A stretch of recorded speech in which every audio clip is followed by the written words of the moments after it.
Assalamualaikum warahmatullahi wabarakatuh. Alhamdulillah, nahmaduhu wa nasta'inuhu wa nastaghfiruhu wa nastahdihi wa na'udzu billahi min shururi anfusina wa min sayyiati a'malina. May yahdihillahu fala mudilla lahu wa may yudlil fala hadiya lahu. Asyhadu an la ilaha illallah wahdahu la syarika lahu وأشهد أن محمدا عبده ورسوله صلى الله عليه وعلى آله وسلم لا نبي بعده أما بعد. إخوة الإيمان حفظكم الله.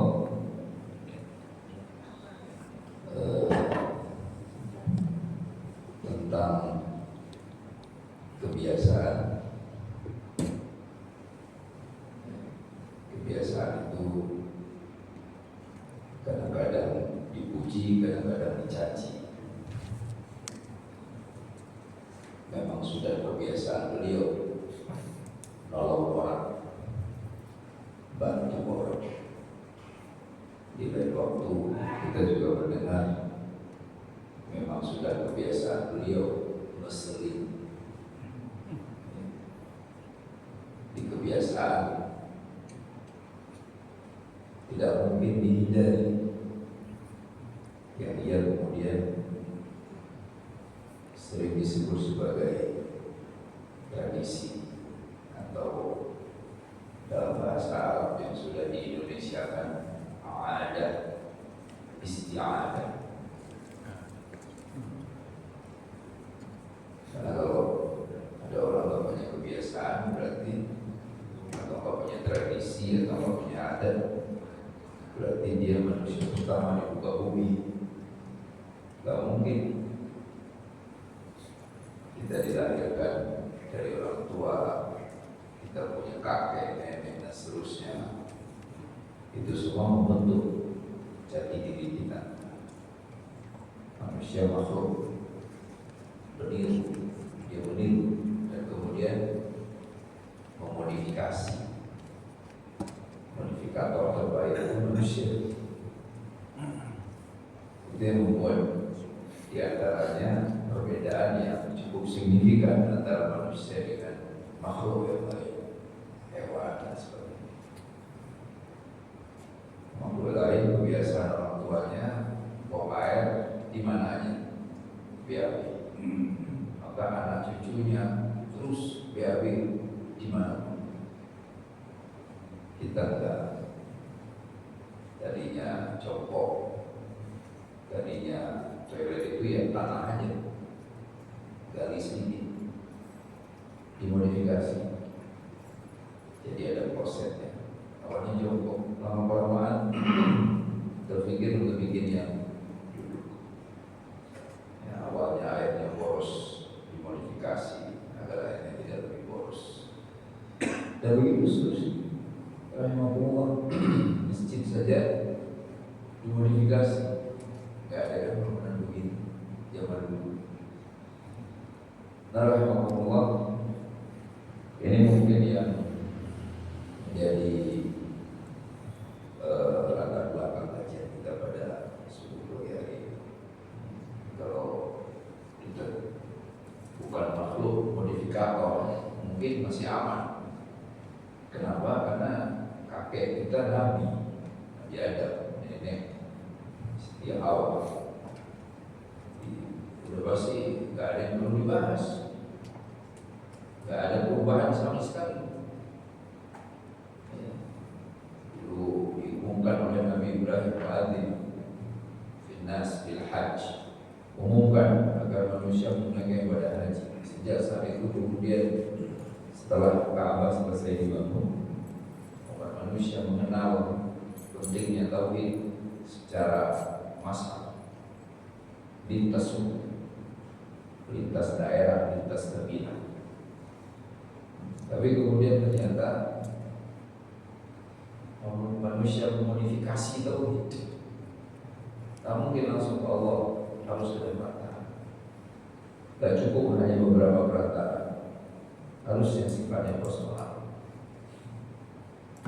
Kemudian modifikasi lagi, harusnya yang bisa terbang, mediator antara kita dan Allah. Maka Allah harus ada yang menjadi raja riba, maka singa asal dan seterusnya. Itu berlanjut sampai ke kita hari ini. Jadi kalau kita lihat secara masih dalam temanya, tentunya masih tidak jauh dari isu hidup korban Idul Adha.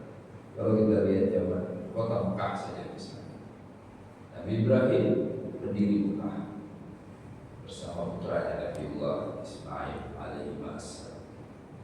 Nabi Muhammad 20 abad kemudian juga di Mekah. Tapi begitu Nabi Muhammad diutus, Nabi Muhammad tidak diutus kepada penduduk kota Mekah yang bertauhid. Gelar mereka sudah berubah drastis.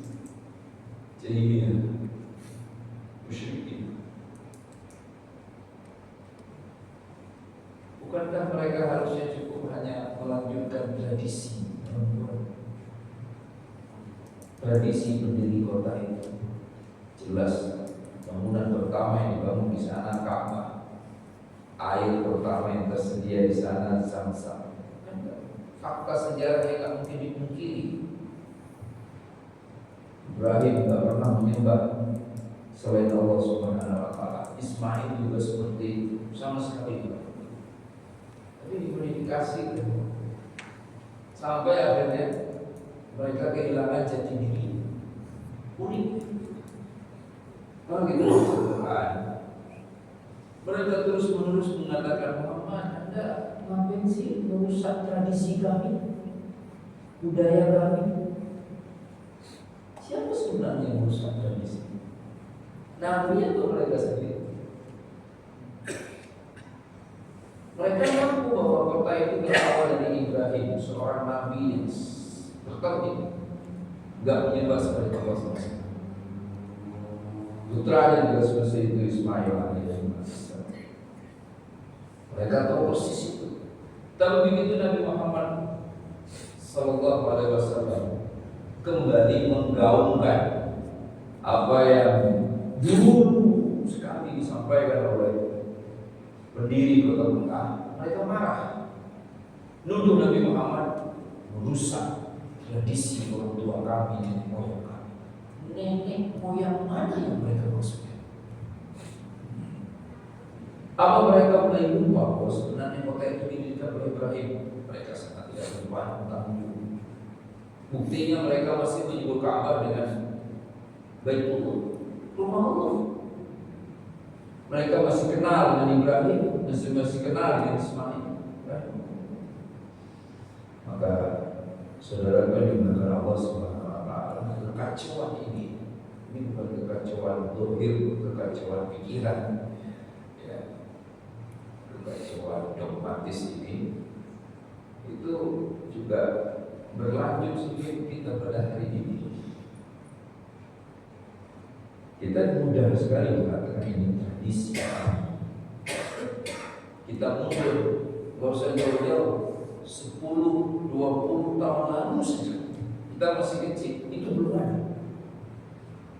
Dan kemudian hari ini itu kita pertahankan mati-matian dengan dalil itu tradisi. Sebaliknya, ada yang tegas sekali mengatakan ini bukan kebiasaan kita. Padahal beliau tahu persis ketika beliau kecil dulu itu adalah kebiasaan yang gak mungkin diciptakan. Di saudara yang digunakan Allah SWT, itu yang terjadi dalam kehidupan kita. Artinya kita ada masalah dengan isu tradisi. Ini penyakit kita.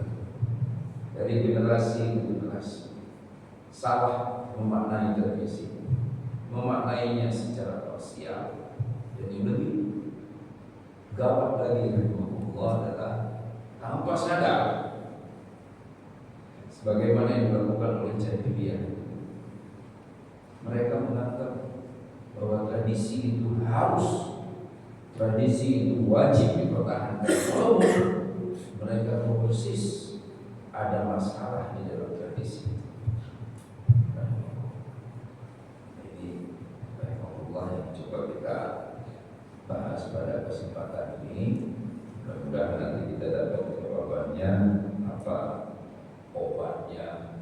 Ya kan kita kalau sakit perlu obatnya. Ini namanya bukan sakit badan tapi sakit pikiran. Dan pasti obat terbaik dari yang terbaik, dari yang maha baik, maha penyembuh, yaitu Allah Subhanahu wa Ta'ala. Maka kajian hari ini insyaallah kita sama-sama akan mengkaji tentang surah Al-Bayyinah. Surah Al-Bayyinah ini unik. Dia waktu turun itu Nabi nerima, terus Nabi ketemu sahabatnya namanya Ubay bin Ka'ab. Kata Nabi kepada Ubay bin Ka'ab, Inna Allaha amarani an aqra'a alayka lam yakun alladhina kafaru min ahli al-kitab wal musyrikin mufakin hatta ta'tiyahumul bayyinah. Ubay, kata Nabi Ubay, sesungguhnya Allah memerintahkanku untuk membacakan kepada surah Al-Bayyinah. Tersanjunglah Ubay. Gimana gak tersanjung? Yang nyuruh Allah, penguasa jagat raya. Yang disuruh manusia terbaik di muka bumi, Muhammad alaihi salatu wassalam, kekasih Allah. Ubaynya sahabat biasa. Dan biasanya dalam strata atau dalam kasta sahabat itu, walaupun ini bukan kasta layaknya keyakinan yang lain, jika dibandingkan antara muhajirin dengan ansar, tetap muhajirin memiliki nilai keistimewaan lebih dibandingkan ansar.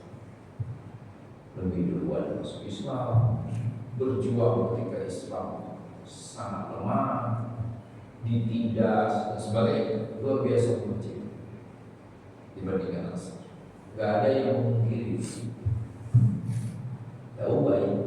Ubay bin Ka'ab ansar bukan muhajirin. Ikut bayar Aqabah kedua, ikut semua perang sama Nabi. Pada tahun kedua, Uhud tahun ketiga, Khandaq tahun kelima, itu berbeda. Seperti sahabat yang lain. Apa istimewanya? Umar bin Khattab pernah mengatakan, Ubay bin Ka'ab itu Sayyidul Qurra, tuan para qori Al-Quran, yang paling hebat baca Quran. Ubay yang lain menyebutkan dia menguasai seluruh qiraat Al-Quran. Riwayat hidupnya memastikan beliau itu sudah khatam hafal Quran 30 juz ketika Nabi masih hidup. Karena masuk Islamnya belakang. Artinya beliau hanya sempat 10 tahun bersama Nabi SAW. Karena Ansar, karena ini cuma 10 tahun di kota Madinah. Setelah itu beliau meninggal. Jadi biasanya sahabat Nabi meninggal, orang turun berangsur-angsur, jadi belum tuntas amalnya. Ubay sudah jelas. Bahkan Nabi pernah mengatakan, pelajarilah Al-Quran dari 4 orang sahabat: Abdullah bin Mas'ud, Salim Maula Abu Dhaifah, Mu'adz bin Jabal, dan Ubay bin Ka'ab.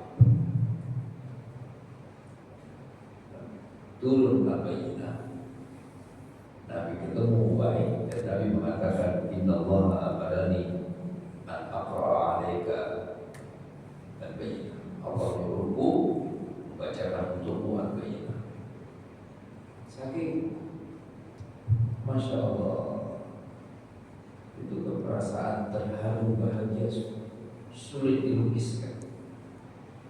Ubay nanya ke Nabi SAW, ya Rasulullah, semanilah Allah menyebut namamu kepadamu. Tanya Ubay kepada Nabi. Nabi cuma jawab satu kata aja, nah. Setelah itu langsung Ubay nangis. Masya Allah. Coba bapak-bapak kita bayangkan diri kita di posisi Ubay, Pak. Gak usah, Nabi udah meninggal, mimpi aja minimal mimpi. Jadi tidur kita mimpi ketemu Nabi, terus Nabi ngomong ke kita, Allah tadi nyuruh saya ketemu kamu. Kata Allah, gimana rasanya itu? Biar gampang ilustrasinya, mohon maaf Bapak, mungkin ini tidak sebanding sebenarnya, tapi sederhananya orang biasa yang mungkin ahli tilawah Al-Quran, tiba-tiba yang datang langsung bupati. Kata Pak Bupati, Pak Ustaz Korek, Pak Korek, ini saya dapat surat dari gubernur. Kata Pak Gubernur, suruh saya membaca surat ini untuk Anda. Jadi bukan diserahkan begitu, tapi disuruh baca. Masya Allah. Pertanyaan kita, siapa jadinya yang lebih mulia, Nabi atau Ubay? Kenapa enggak?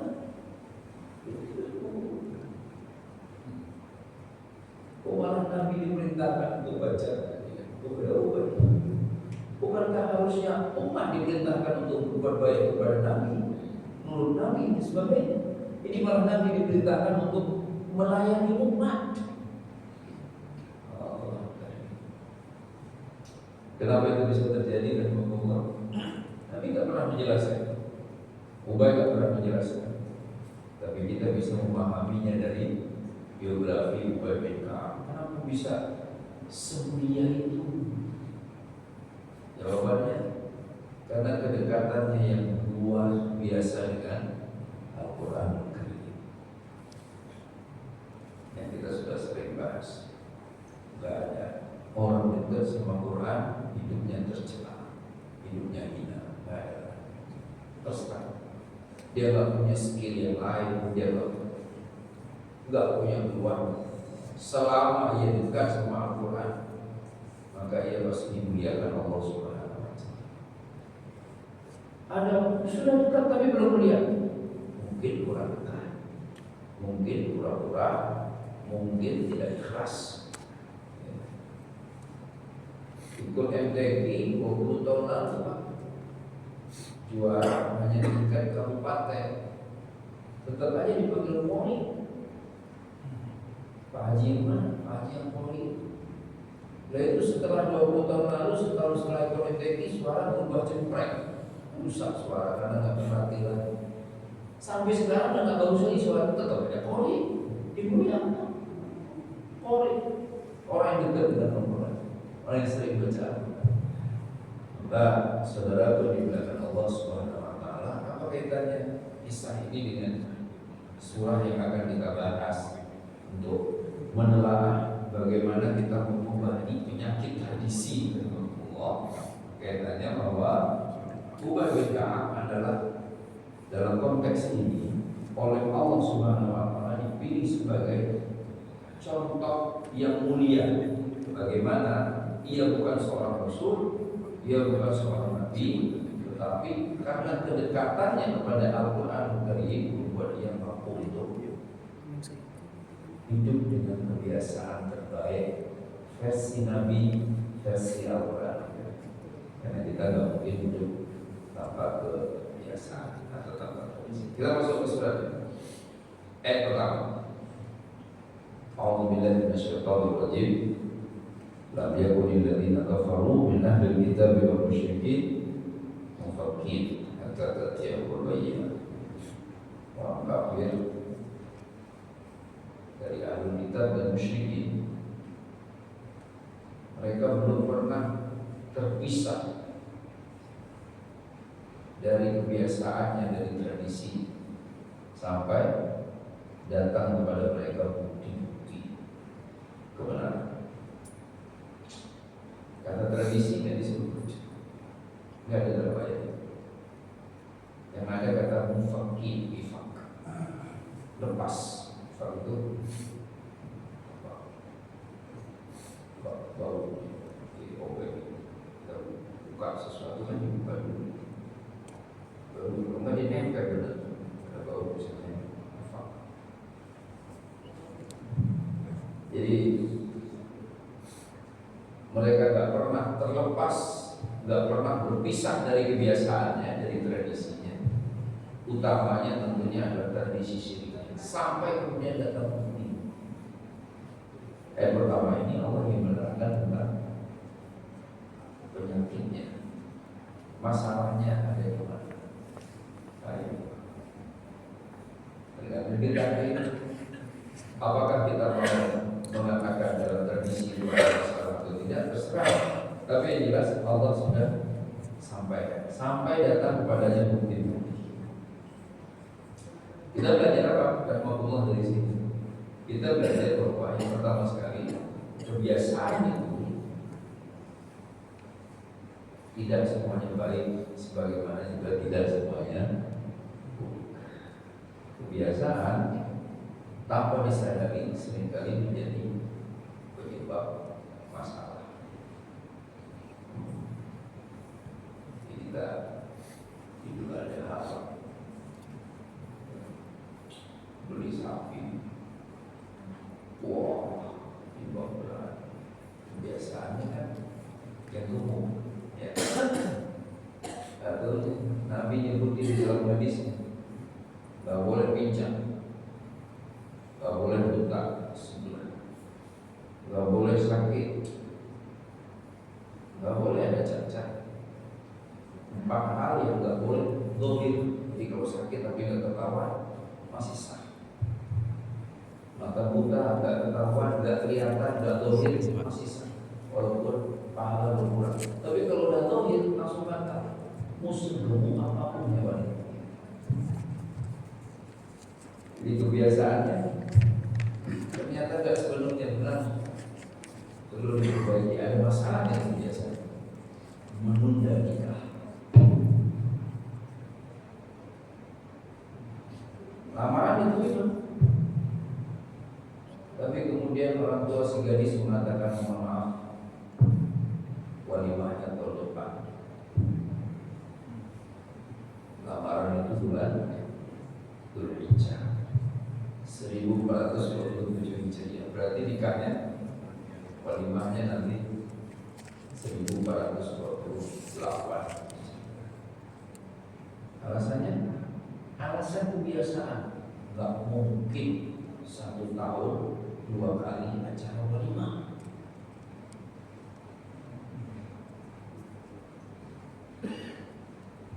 Syukur-syukur kalau si anak muda sabar. Dia udah lama, artinya dia udah pengen. Artinya ada syahwat yang harus disalurkan untuk menyelamatkan syariat agar tidak ke neraka. Si calon calon mertua mikirnya harus ada nama baik yang diselamatkan, bukan syariat.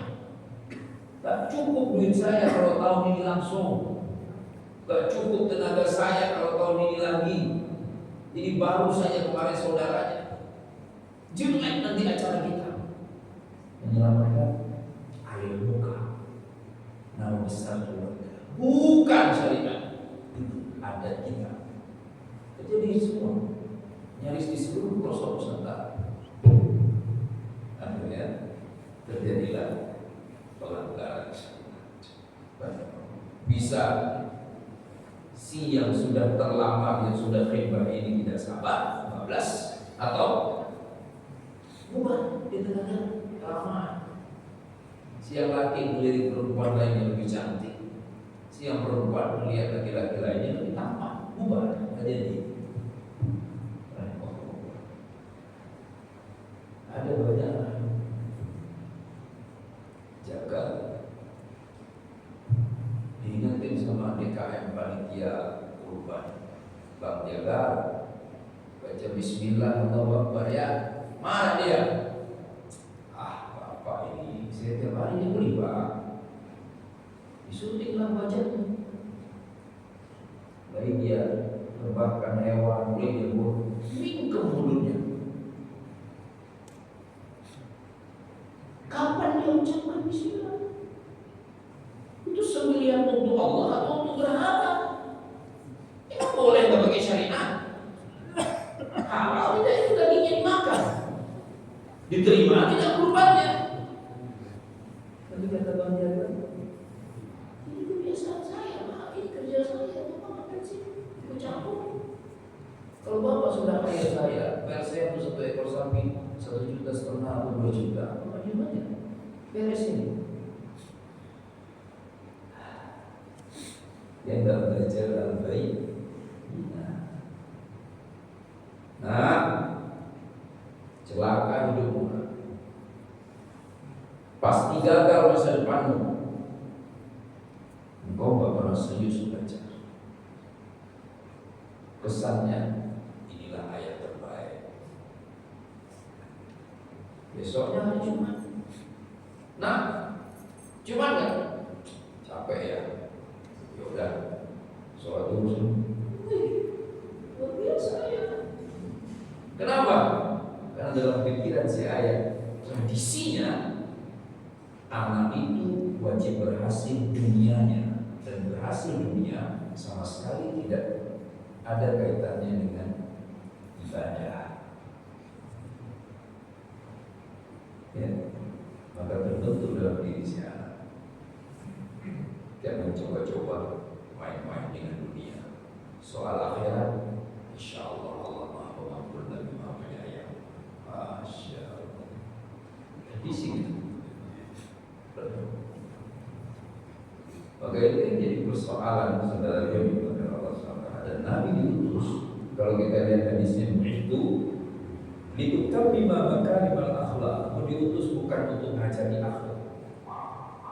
Aku diutus untuk menyempurnakan akhlak yang sudah ada. Tapi harus disempurnakan. Sudah ada tradisi, tapi belum semuanya baik. Namun yang buruk pun dianggap baik selama itu tradisi, itu kebiasaan. Bahkan tidak jarang kemudian dikomentari ketika ada yang mengeluh dengan tradisi yang membebani dan memberatkan itu, kemudian tiba-tiba para tetua datang mengatakan, sabar, ini tradisi kita, ini sudah dari nenek moyang kita, sabar. Apanya yang mau disabar? Apakah karena ada pahala besar dari tradisi yang membebani itu, dari tradisi yang keliru itu? Kita kan sabar itu ada alasan konkret dan kuatnya. Karena ini jika dipertahankan kita berpahala. Oke, kita berjuang. Tapi pertanyaan ini tidak terjawab. Hanya terjawab kenapa dipertahankan? Ya udah tradisi, udah jadi berubah. Biasanya dalil paling baik yang bisa diberikan ungkapan pasti ada baiknya. Begitu ditanyakan apa itu pasti ada baiknya, udah pasti ada baiknya, dan tidak pernah mampu untuk menjelaskan. Ini terjadi kan? Orang kelola masjid, orang ngurus kurban, ngurus masyarakat, ngurus apapun, keluarga, bahkan diri sendiri.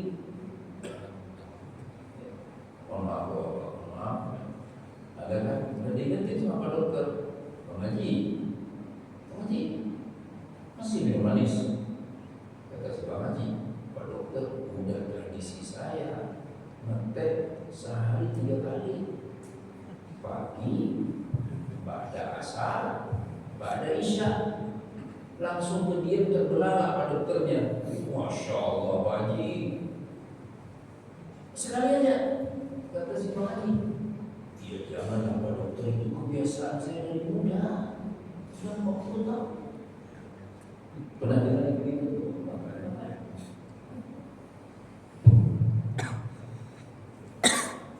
Kata Pak Dokter, Bang, malam mau sama kayak gila.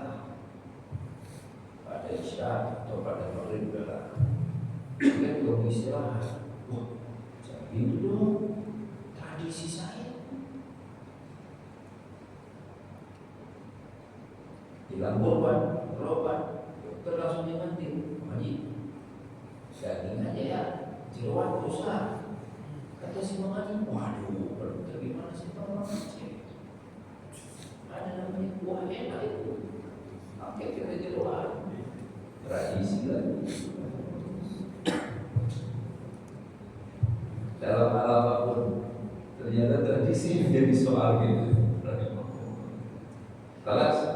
Nah, biasanya kan kalau kita dokter, setelah dokter kasih tahu masalahnya apa, kan dokter juga dia kepedia, ya kan? Pendekatannya ilmiah. Dia biasanya ngapain? Nyodorin instruksi untuk cek darah lah, ya kan? Biar angkanya lebih akurat. Nanti dokternya langsung tahu kalau surah Al-Bayyinah. Kita mungkin masih belum yakin, masih ragu-ragu, masih itu aman.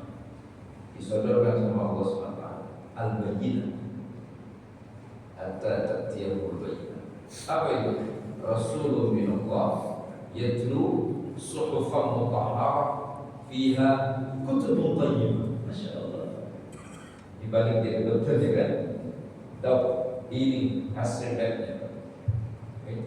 Hasil lab itu adalah hasil menelaah, menganalisa tradisi kita dengan perspektif laboratoriumnya apa?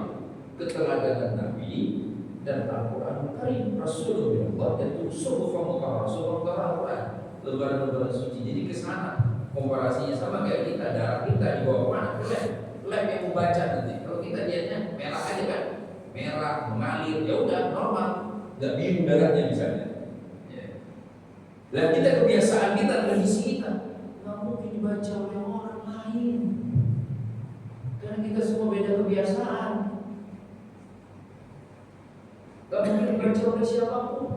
Yang bisa membacanya, menelaahnya, benar atau tidak, bermasalah atau tidak. Yang pertama Nabi SAW. Yang kedua Al-Quran. Nah, ini yang perlu kita lakukan. Lihat lagi aja, kita merasa ini harus di kebiasaan ini. Tiba-tiba timbul silang pendapat, ada yang setuju, ada yang tidak setuju. Cek aja Nabi melakukan nggak? Enggak ya. Cek lagi karena nggak mudah menemukan bagian sirah yang menjelaskan apa yang sedang kita diskusikan. Karena Nabi hidupnya cukup lama kan, yang harus dibaca itu berarti masa hidup 23 tahun, tidak gampang itu. Sampai kita ngomong, oh ada Nabi pernah nih. Walaupun tidak langsung, tapi Nabi pernah ngomong di sini. Oke, bismillah. Ayo kita lanjutkan tradisi ini. Tapi benar-benar ditelaah secara mendalam, nggak ada sama sekali. Nggak ada. Cek lagi ukuran. Barangkali ada ayat yang agak terkait ke sana, nggak nemu juga. Berarti tradisi ini pilihannya cuma dua, ditinggalkan atau dilanjutkan. Dilanjutkan dengan resiko. Maka di ayat selanjutnya, wa man tafarraqa alladziina utul kitaba illa bi ba'di ma ja'ahumul bayyinah. Sama kayak tadi Pak, kita ke dokter kan, dokter. Wah, tadi ini paling di bapak dicek-cek itu panas, memakai dilihat mata, nggak bisa tahu persisnya biasanya. Apa rumahnya Pak? Nah, dokter. Coba iklan cek darah macam. Balik di hasil lab. Kamu dokter lagi kan? Aja sama dokter. Wah, ini membuat pertanyaannya kok ada kan orang nggak percaya hasil lab? Ada nggak? Karena dokternya cukup ilmiah, kata dokter apa? Ya udah, kalau bapak nggak yakin, bapak cek di lab lagi. Saya tulis sebagai resepnya. Biasanya gitu kan? Ragu ya. Cari saya ke dia. Pendapat lain, lab yang lain. Yang lebih bagus lagi pastikan Pak, jangan malah lebih jelek. Jadi nanti tim apa-apa ke orang labnya dengan dibilang bagusin hasilnya. Ya jangan gitu lah, jangan dihancur. Tetap hasilnya sama. Cek ke As-Sunnah, cek ke Al-Quran, hasilnya sama. Tapi respon orang berbeda-beda, respon pasien beda-beda. Ada yang terima, ada yang tidak. Kalau yang nggak terima, dokter akan melakukan, ya sudah, nggak terima, pulang aja, nggak proses lagi. Mungkin dokter ngomong apa lagi? Ngomong apa? Keadaan kesehatannya kayak gitu. Tapi kalau dipercaya, biasanya akan diresepin obat. Kita sampai ke obat memang. Udah diagnosanya sudah akurat, buktinya sudah lengkap. Sekarang tinggal diresepin obat. Yang buat resepnya langsung Allah masih bercerita. Wa ma umiru illa liya'budullah mukhlishina lahu-d-din hunafa wa yuqimus shalah wa yutuz zakah. Tidak diperintahkan kecuali untuk ikhlas. Resepnya 3 aja.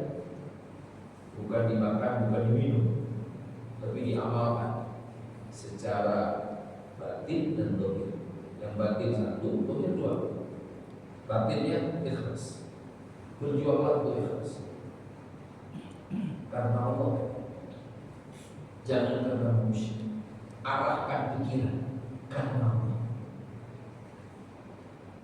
Masya Allah, selesai kan? Ngotot sekali ini harus begini. Begitu pikirannya karena Allah, karena Allah. Loh, Allah nggak minta, kok saya nggak harusin? Saya ngotot, Allah nggak nyuruh. Semua jadi baru satu. Akhirnya saya mikir, karena Allah. Loh, kalau karena Allah, ini harus dilakukan.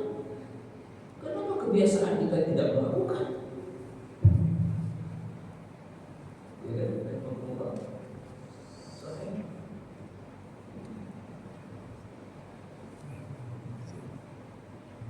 Ada waktu hari penyembelihan nggak kemana-mana, nggak ada kondisi darurat. Antara dirinya dengan lokasi penyembelihan buat korbannya jaraknya sangat terjangkau. Tradisi keluarganya nggak pernah datang ke tempat penyembelihan, transfer, dan nggak pernah tahu kayak apa itu bentuk hewan korban yang sudah dibeli. Paling dia foto atau video. Tiba-tiba dia baca hadis riwayat kehidupan Nabi, riwayat kehidupan sahabat. Ini semua tradisi saya. Mereka semua yang boleh sendiri. Kalau diamanahkan, mereka hadir. Baca lagi, mereka kecipratan darah bajunya.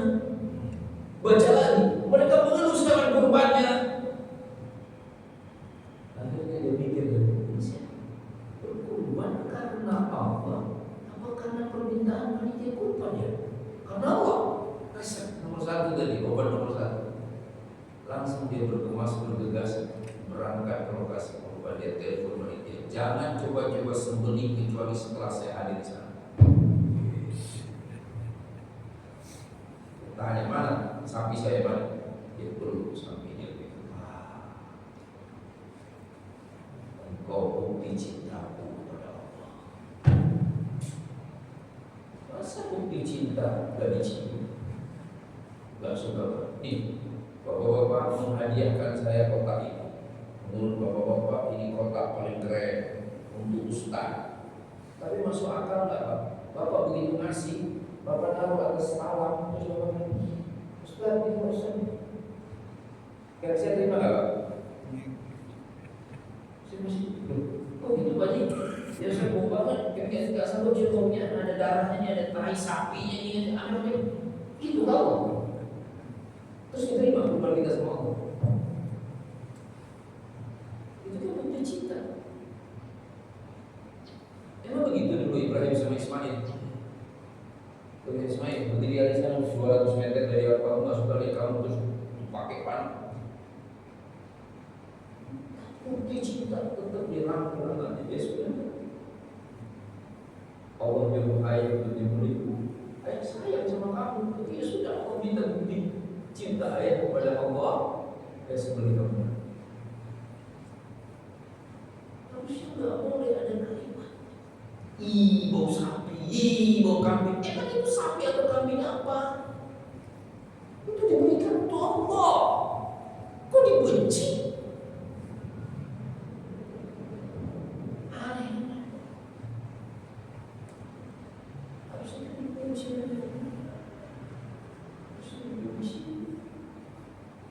Harusnya bau kambing. Masya Allah. Tubuhnya aroma hadiah untuk Allah, bukti cinta. Dengan cipratan, habisnya bajunya, badannya cipratan darah. Masya Allah, bukti cinta Allah.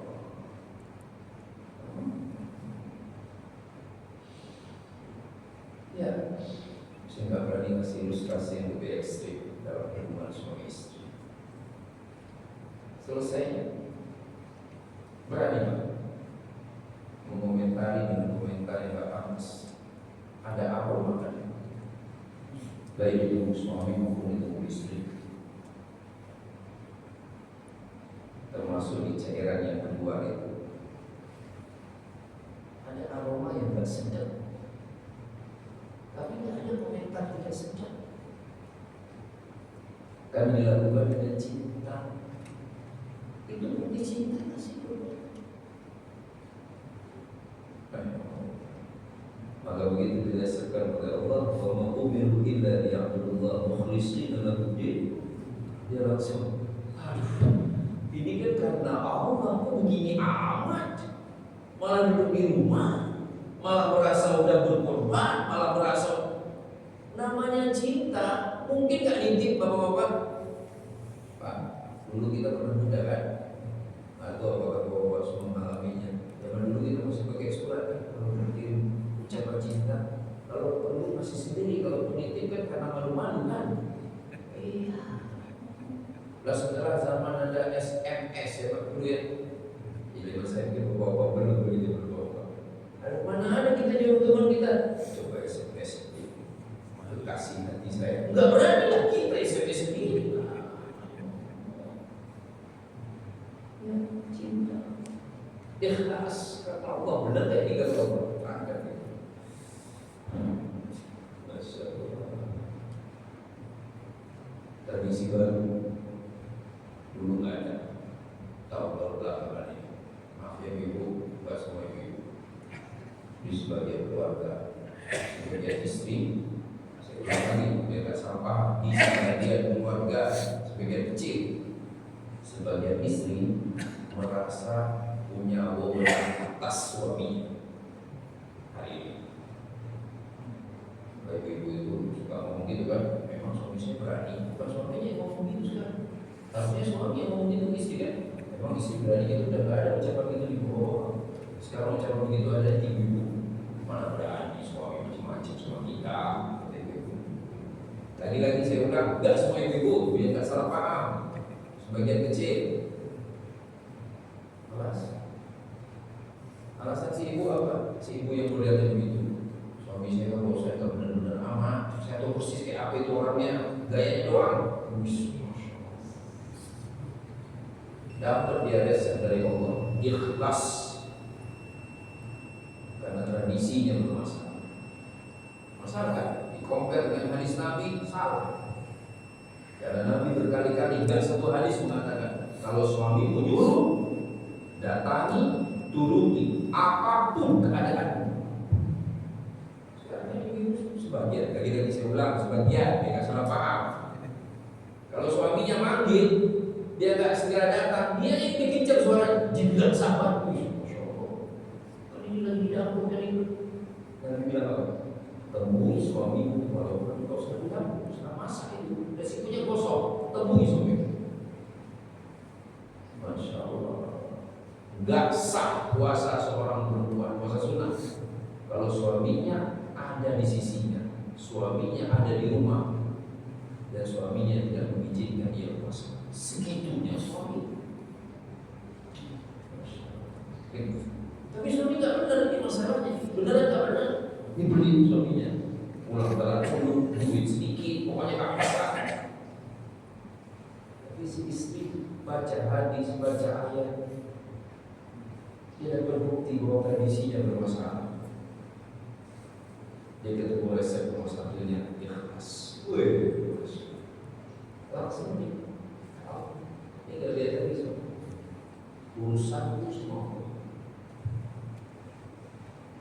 Kalau aku memang masuk surga yang dari Allah, aku harus baik dengan suamiku. Terserah kayak apa itu suami. Ikhlas. Selesai ya mas. Jadi baru satu saja minum obat dengan pilnya dikasih pak dokter dan ini dia minum satu udah banyak masalahnya beres. Apa saja jadi pengurus masjid jamaah gak gampang atau jamaah ya kan? Usulannya banyak, kontribusinya minim. Itu gaya jamaah. Akhirnya kata Pak DKM-nya teman-teman pengurus nggak mau apa yang kalau jamaah mungkin benci ditandai kesimpulan itu cuma pondok dosa. Semuanya sepakat kita ngurus masjid pengen pahala dari Allah ikhlas. Akhirnya urusannya sebaik-baiknya. Yang kedua kan yuqim sholat, obat itu menegakkan sholat. Minta tolong sama Allah karena nggak gampang kan. Dan hidup ini ada tradisi-tradisi bermasalah, kita nggak sanggup tinggalinnya Pak, karena memang udah kayak spontan. Terus melakukannya dengan cara itu lagi, cara itu lagi, berulang cara itu lagi, berulang cara itu lagi. Kita perlu kekuatan metafisis, ya, kekuatan di luar yang domir ini yang bisa mengalihkan perhatian kita agar mampu meninggalkan tradisi. Apa itu? Kekuatan Allah Subhanahu wa Ta'ala. Bagaimana cara mengaksesnya? Sholat. Ya, kasih dulu. Udhuruni astajib lakum, minta aku jawab. Cuma masalahnya mintanya yang tidak maksimal. Saya kasih contoh sederhana lagi Pak. Dekat sama Pak Bupati ya, Pak Wali Kota kalau di sini. Terima kasih. Masalah ngurus KTP. Itu kan prosedurnya lumayan. Kalau sekarang mungkin sudah lebih lancar, lebih mudah, insya Allah. Tapi beliau ini orang dekat Pak Wali Kota, tiap hari ngobrol, ketemu. Tradisinya ngurus KTP 3 bulan. Kebiasaan.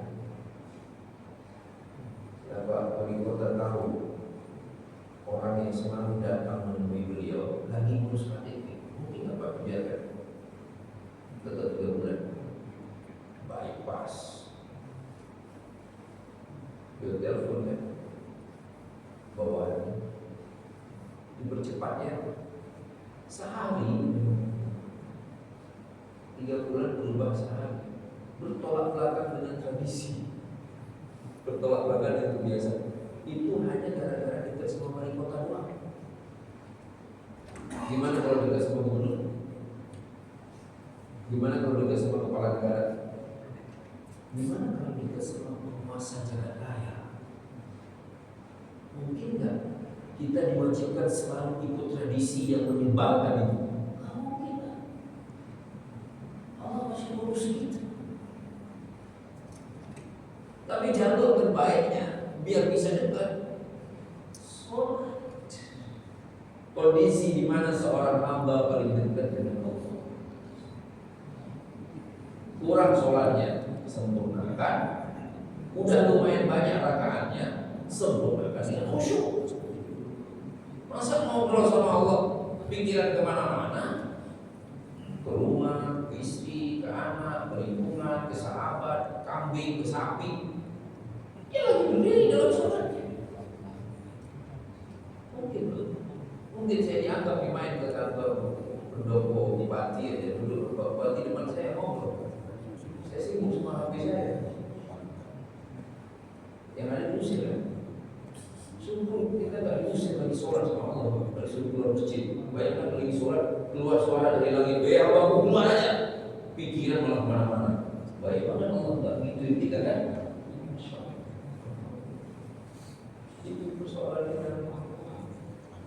Sholat sih udah rutin, 5 waktu masjid, sunnah rawatib, qabliyah ba'diyah, qiyamul lail, tahajud, duha, macam-macam.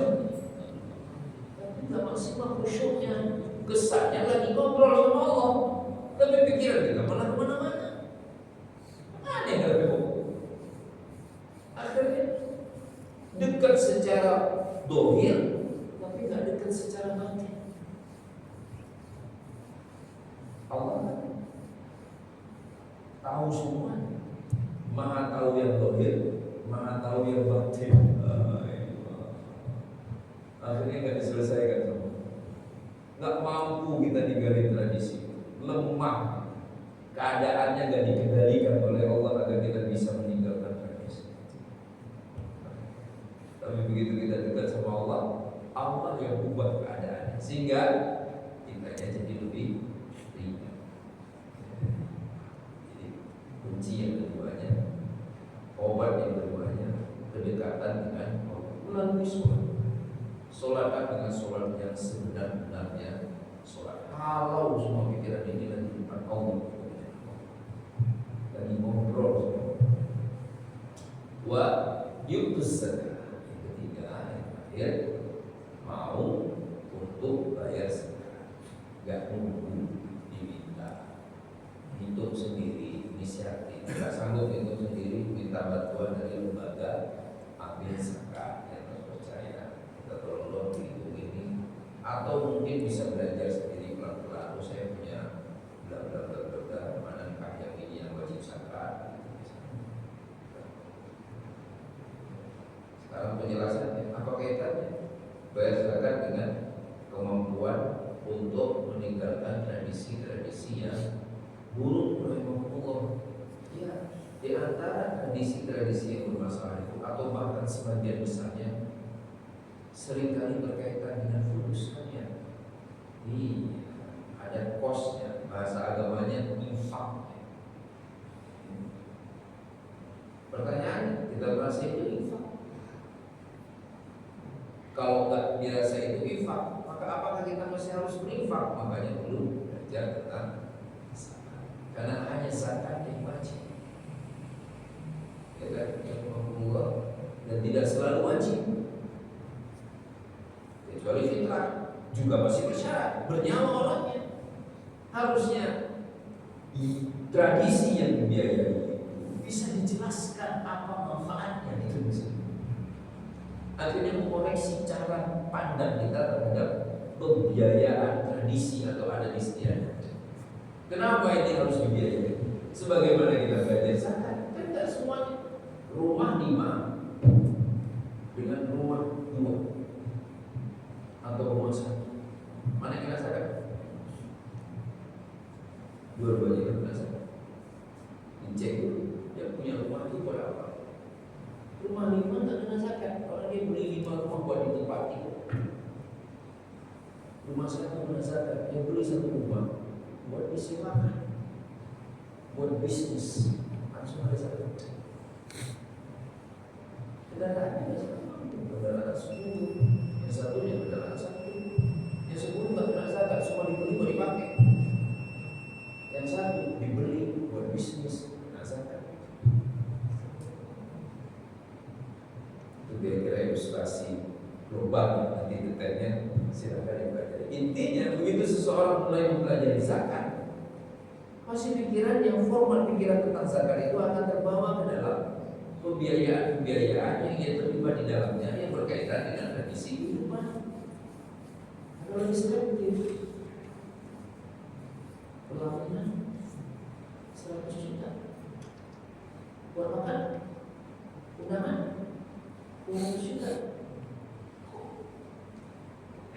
pelaminan 100 juta, menjamu tamu walimah 200 juta. Mending pelaminannya 10 juta, 20 juta, lebih banyak untuk menjamu orang.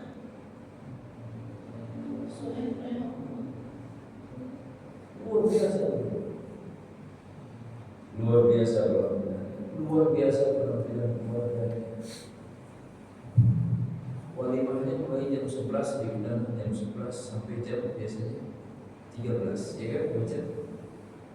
Kita datang pada zuhur karena mau sholat zuhur dulu jam 12:15, cuma kebagian air putih. Tradisi yang bermasalah, pembiayaan yang keliru. Membiayai tradisinya penting, semua bagus, pakaiannya, bajunya, indah gedungnya, tapi mereka lupa yang inti dari sebuah walimah. Audi walau bisa sebut adakanlah walimah walaupun hanya dengan seekor kambing. Di sana ada instruksi tentang makan. Walimah itu adalah makan.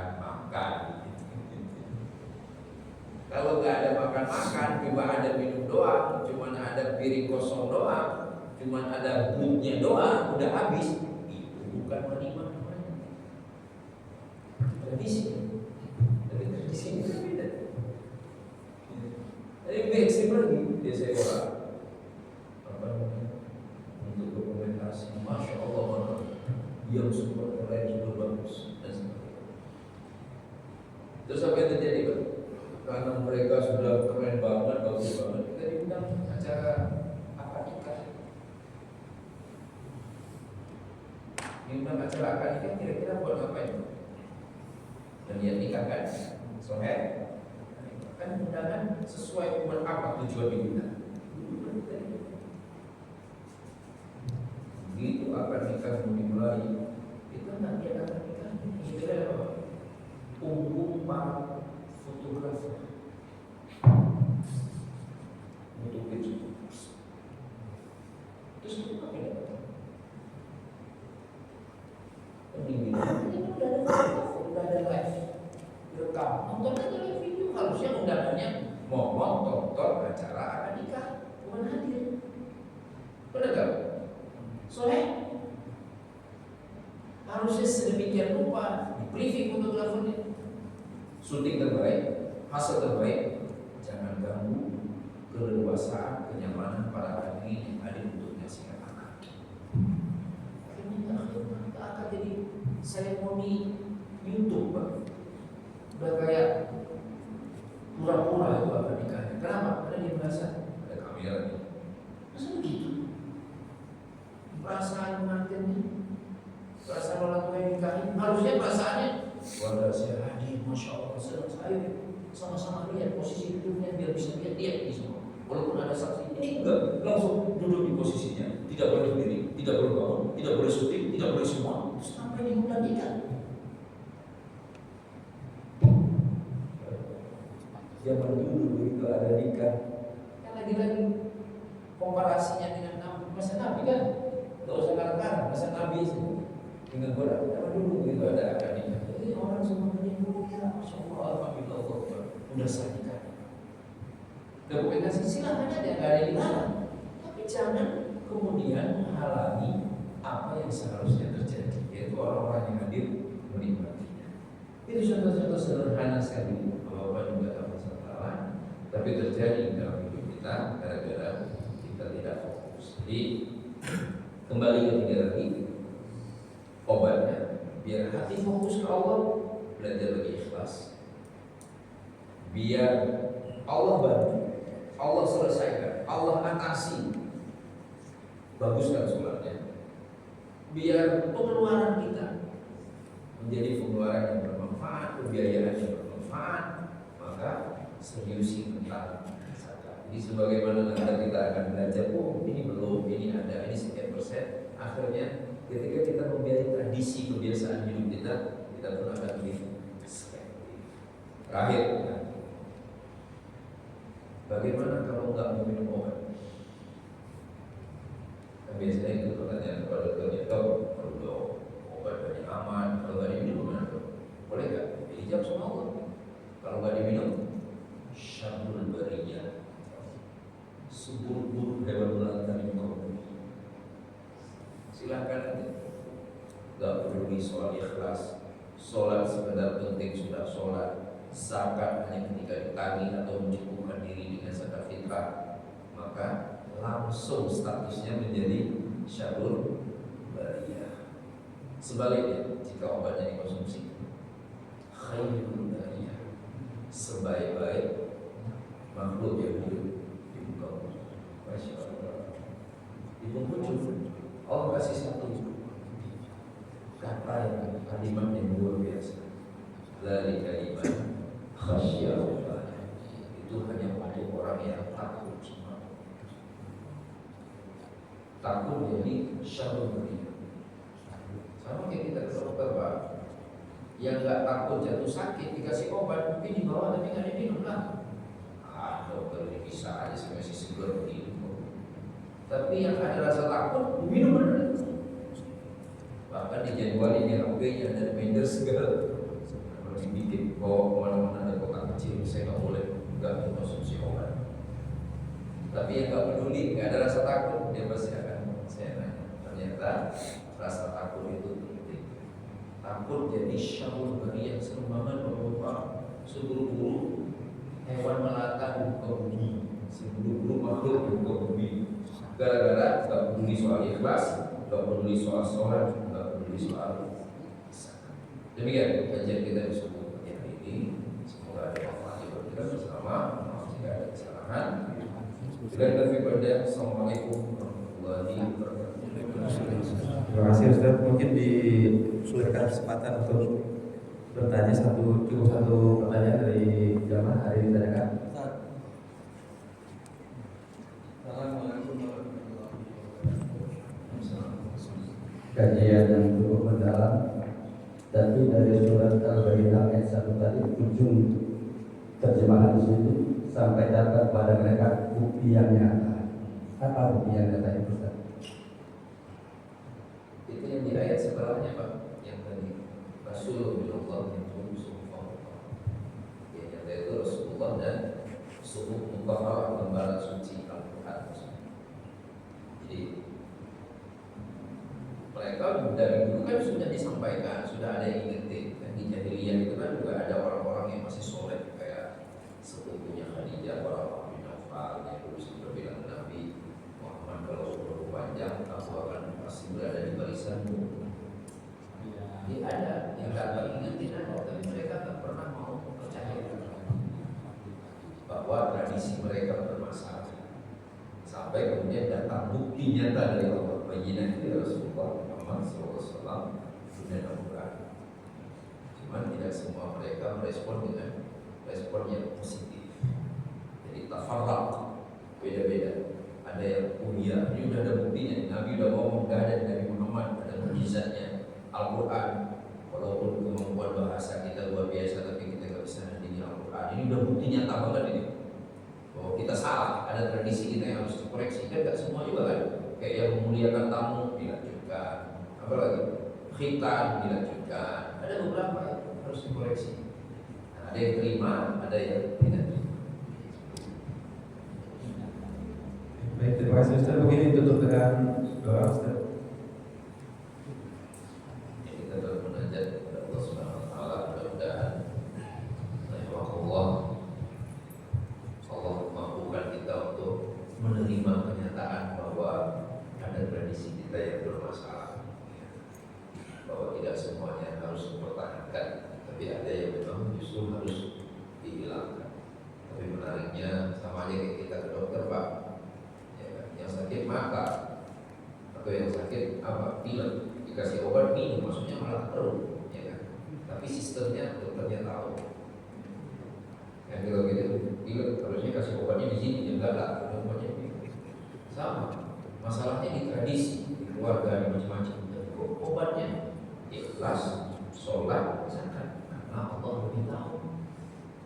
Ya, ini disembuhkan langsung ke intinya. Dan kerennya lagi, kalau dokter mungkin masih meresepkan obat sekedar penghilang rasa sakit. Kalau Allah enggak, Allah menyembuhkan langsung dari sumber penyakitnya.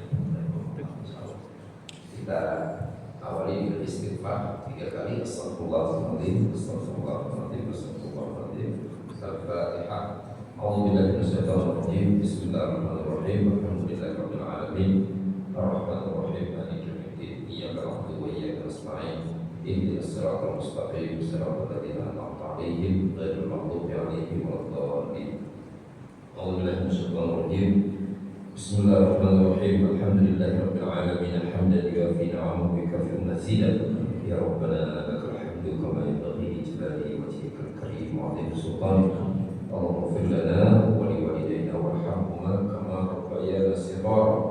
Allahumma ighfir lana wa li ikhwanina alladhina sabaquna bil iman wa la taj'al fi qulubina ghillan lil ladzina amanu rabbana innaka ra'ufur rahim. Allahumma iftah lana abwaaba rahmatika wa rizqika ya arhamar rahimin. Allahumma la sahla illa ma ja'altahu sahla wa anta taj'alul husna in syi'ta sahla. Rabbana atina fid dunya hasanah wa fil akhirati hasanah wa qina adzabannar. Sallallahu ala nabiyyina Muhammadin wa ala alihi washabbihi wasallam. Subhana rabbika rabbil izzati amma yasifun. Wassalamu ala mursalin walhamdulillahi rabbil alamin. Subhanallah wa bihamdihi asyhadu an la ilaha illa anta astaghfiruka wa atubu